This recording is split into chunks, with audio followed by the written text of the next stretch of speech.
Hello everyone, Nintendo Gen 64 is here, and it's about time to start a new Let's Play, don't you think? Yes it is. And this is going to be a Let's Play of another Disney interactive game, which I think that makes 3 Disney interactive games of Let's Play now.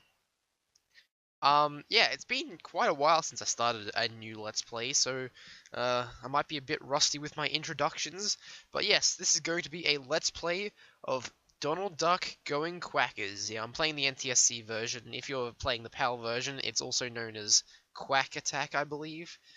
So yeah, let's start this thing, and I think there's a pretty long cutscene coming up, so yeah, take a watch, and then I'll talk to you later after it's done.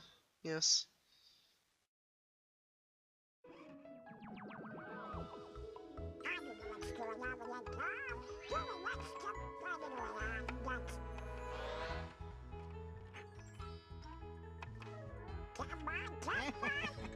Hurry up, Donald. Turn on the TV. It's almost time for Daisy's report.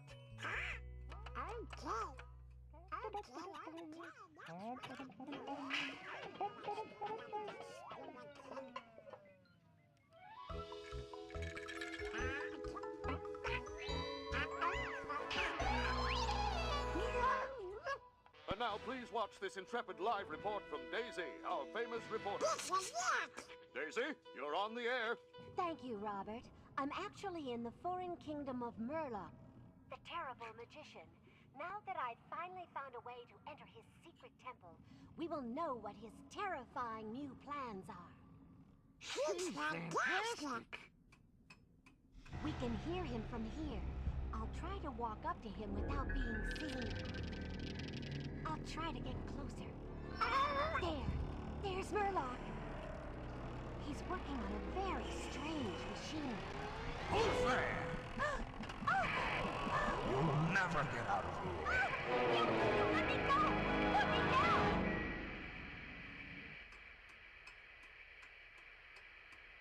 go! Daisy is in danger. I'm gonna rescue her.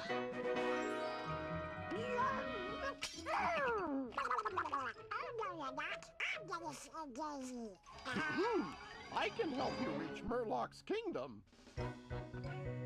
with my incredible gyro gamma tubal teleport. I'm coming, Daisy. I'm gonna save you. Hey, he left too soon. At the moment, my machine doesn't have enough power. I need your help.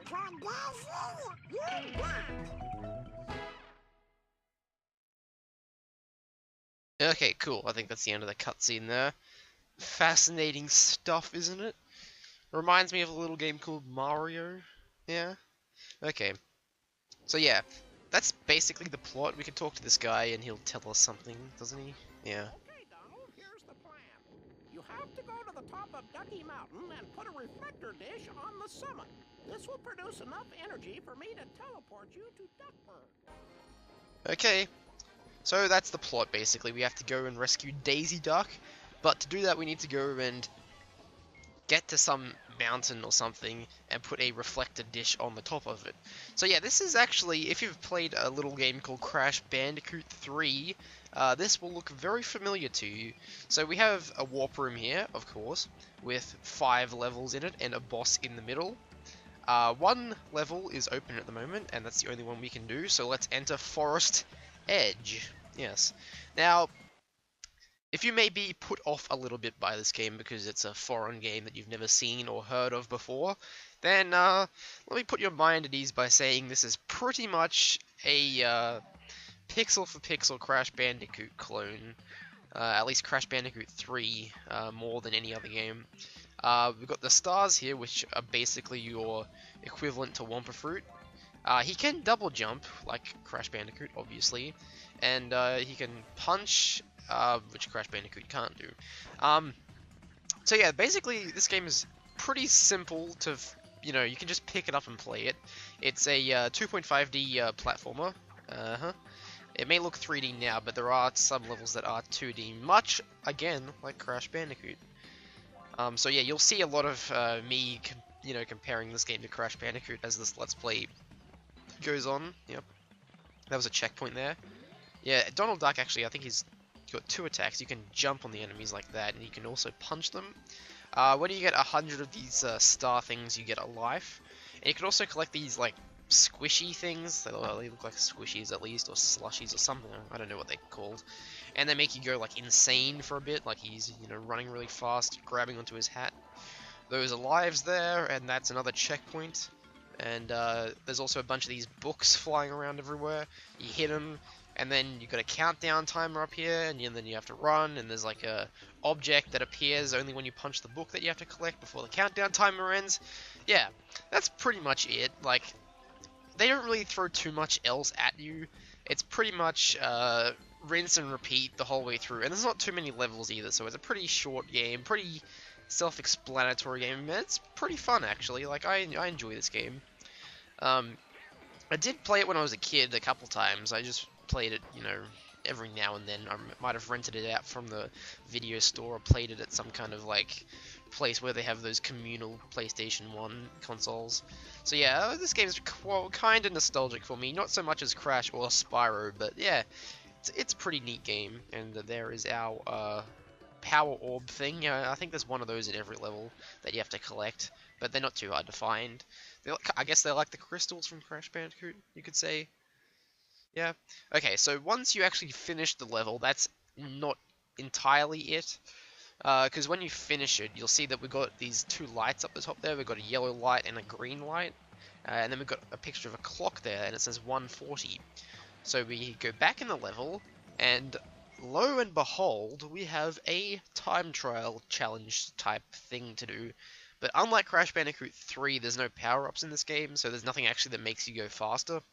So you can actually pretty much do these time trial challenges immediately. But you don't get crates or anything to make the time counter go back up, so you pretty much just have to speed run it in 1 minute 40 seconds. Which is not too difficult. And I think they get rid of all the, yeah, they get rid of all the stars as well. That didn't help me at all. I don't know who those characters were in the start of the game. Like, I think I know who Daisy Duck is, but I have no idea who that other guy is and that professor guy is. I don't know who they are. I'm not a huge Donald Duck fan. I prefer Daffy Duck over Donald Duck because he's a bit of a mute. But no, you don't really... I mean, the thing about this game is that it could be any character you're playing as, basically, but it just so happens that you're playing as Donald Duck. It just seems like one of those games where they just developed an engine first, and then they, like, developed all the, you know, the enemies and stuff, and then they decided to put Donald Duck in, like, towards the end of development.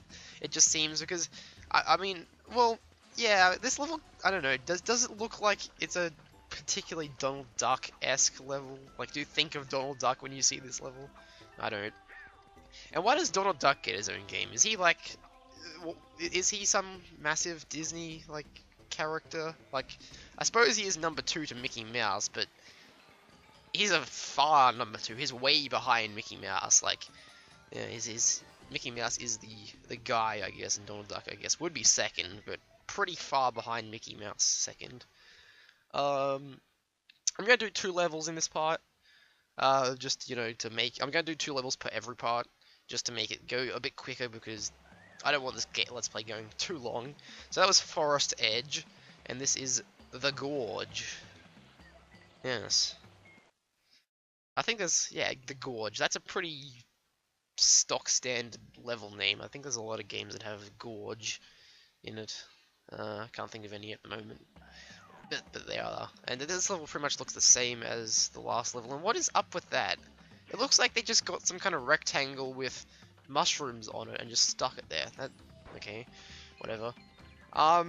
Those teddy bears that we collected in the last part of the last level, you have to collect 3 of every single item in every level.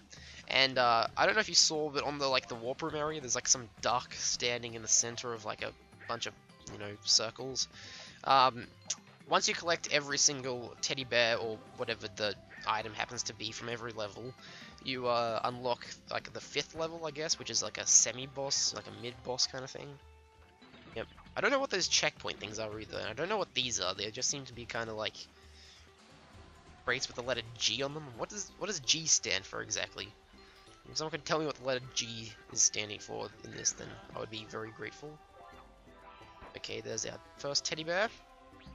Yeah, usually they're pretty damn easy to find. Like, since the levels are all straight and stuff, the teddy bear or whatever, like, I think that you collect teddy bears and then they got, I think they have, teddy bears and rocket ship, I think, is one of them. No, skates. Skates is one, and like some laser gun thing, yeah. Pretty sure that's what you collect. Yeah, nothing too out of the ordinary. Yeah, and they're all like, I think they're toys or something that the ducks want. But yeah, that's enough on that. I don't know what the hell's up with this platform. It's like some kind of wood platform, but it's got like a rocket coming out of it or something. Like, what is the go with that? And I don't know what the hell's up with those antelope or deer or something. But yeah, they remind me of those things from the Lost, Road to Nowhere from Crash Bandicoot 1, where they just run up and down repeatedly. And we've got some duck inside a bush waving a net around with a paper bag on his head. I don't know what exactly that's a reference to. Okay. Yeah, it probably would help if I was more of a Donald Duck fan, because I could tell you, oh look, I remember this. This is from episode 104B, when Donald Duck does X, Y, and Z, but I don't really know. I'm not a huge Donald Duck fan. I don't think I've watched a single Donald Duck cartoon, so I'm probably not the most, like, able or knowledgeable to be doing a Let's Play of a Donald Duck game, but whatever. Yeah, so yeah, this level, I don't know why it's called the Gorge exactly. It doesn't look particularly gorgeous. Okay. Yeah. Okay, this is our third bear, which is directly in front. I think they do actually, towards the end, the time limits get shorter. Actually, no, they don't. They get longer, actually, but they hide the bears in more cryptic locations, I guess. Alright, there we go. That's that level done and dusted, and indeed part 1 of this Let's Play. So yeah, I hope you enjoyed my commentary over Donald Duck Going Quackers, I think. Yeah, it's Going Quackers on Let's Play, not Quack Attack. Oh, actually, no, that's not the end of part 1. What am I thinking? I need to go and do the time trial. Doi. Yeah, 2 levels per part seems to be the, the right number, I think, because the levels are pretty short, even towards the end of the game, actually. They're not too long. Like, the time trials for some of the later levels are like a minute 40 or 2 minutes or something, which is, for later levels, to finish the entire level in less than 2 minutes, it's pretty short. So, I mean, this game is not too long. Also, not too difficult either. Like, some time trials do get quite tricky. That's probably the trickiest thing in the game, is the time trials, because you do get checkpoints in the levels, unlike Crash Bandicoot with the time trials. But if you go back, you die and you go back to the checkpoint, your timer thing stays the same. So it's pretty much going to be very impossible to oh, look, see, there we go. Yeah, it's going to be pretty impossible to like do the time trial if you die and go back to the checkpoint. You don't lose lives in time trials, which is good. That's another Crash Bandicoot 3 kind of thing.